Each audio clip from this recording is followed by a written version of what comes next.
This is going to sound crazy, but I don't want my children back. It's not because I don't love them. I love them so much. I love them wholeheartedly. I love them beyond comprehension. But I don't want my children back. And I feel like I had to come over here because you guys are so sweet. And my DMs and my comments giving me reassurance that, oh, they're going to come back. They're going to, everything's going to work out and stuff like that. And I believe you. Like, everything is going to work out. However, I don't want them children back. And it's not because I don't want to take care of them or anything like that. I love taking care of them. I love raising them, but I don't want them back for another set of reasons. One, I don't have a support system. I have been raising these children with no support system. And when I say no support system, I'm not even joking. I don't have an emergency contact. When I take them to the doctor, I don't have an emergency contact. I don't have friends. I don't have family. I don't have, like, I take care of everything by myself. I don't have that. Okay? So that's one. Imagine me, one person, taking care of 3 children by myself with no support system, not even for an emergency contact. That's one. Second, I was manipulated into having my children. I was 9 months pregnant on my 21st birthday, and their dad was 33. Granted, I knew he was 32. I knew he was 12 years older than me when I met him. Or at least, like, in getting to know him, I knew he was 12 years older than me. But at 19 years old, I did not have the mental capacity and understanding to assess and realize that I was being manipulated into having children prior than I wanted to. So it was never my plan to have children at the age of 21. My plan was to finish college and go to law school. And by the time I got my bachelor's degree, my son was 6 months old. And I found myself, like, putting off law school because I didn't want anybody else to raise him. I was manipulated into having those children. Third, which kind of goes with the second one, is one of the ways that this man manipulated me into having these children was using the whole line that, oh my gosh, he's the only person with his last name, and if he dies, the last name's going to go with him. I don't know why that was enough. But then again, I was extremely naive at the time. I was coming from so much abuse, so much trauma. I didn't know up from down, sky to ground, like whatever. So he was able to use that. And with that being said, I feel like if you want to continue your legacy, if you want to prolong your legacy, then take care of the children. Because over the last however long, this man have not contributed an increment of energy towards the well-being of the boys.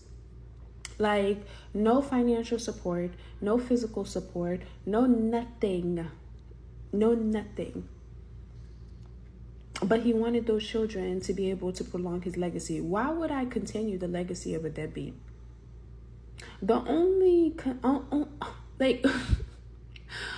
not like, I don't even want to deal with this man, because right now he is on my phone. He's playing on my phone. I don't even know why he's playing on my phone, because, like, you have the children. You wanted the children. I took them to you. You have their birth certificate. You have their social.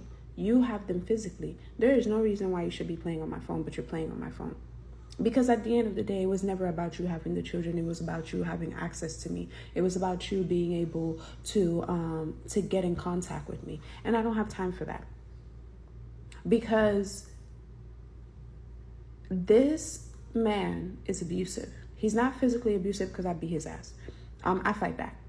But he realized early on in the relationship that I had been through a lot, but I wasn't one of those people that went through a lot of stuff and became cold. I went through a lot of stuff and then grew in empathy.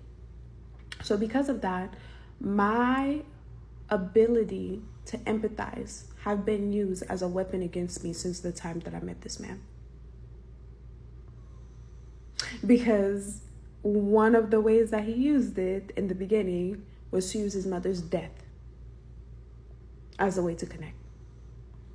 So I went as far as to even ask, like, Because when I say I don't want to deal with this man anymore, like, I've been trying to erase any type of connection that we may have. Of course, I can't erase his children, but anything else I've been trying to erase. I set boundaries. I block him. He find ways to get on my stuff. I, at some point, thought about signing my rights over just so I never had to communicate with this man ever again. And I told the judge that. I told the judge that because I am not going to change who I am for anybody. I am not going to harden my heart because someone like this want to try to weaponize my empathy or want to try to weaponize the fact that I have compassion. So I'm not going to change who I am. I'm not going to harden. So I will just remove your access. So yeah, no, I don't want them children back. Like, I love my children. They will never need for anything. But the only way that I will go back to raising my children and in a way that makes sense to me is if one, I never have to interact with this man again. 2, Sis said, fuck them kids. She literally said, fuck them kids without saying, fuck them kids. Like, she don't want them back. Don't matter where they go, where they live, how they living. She said, fuck them. Damn. I would hate for the kids to see this one day.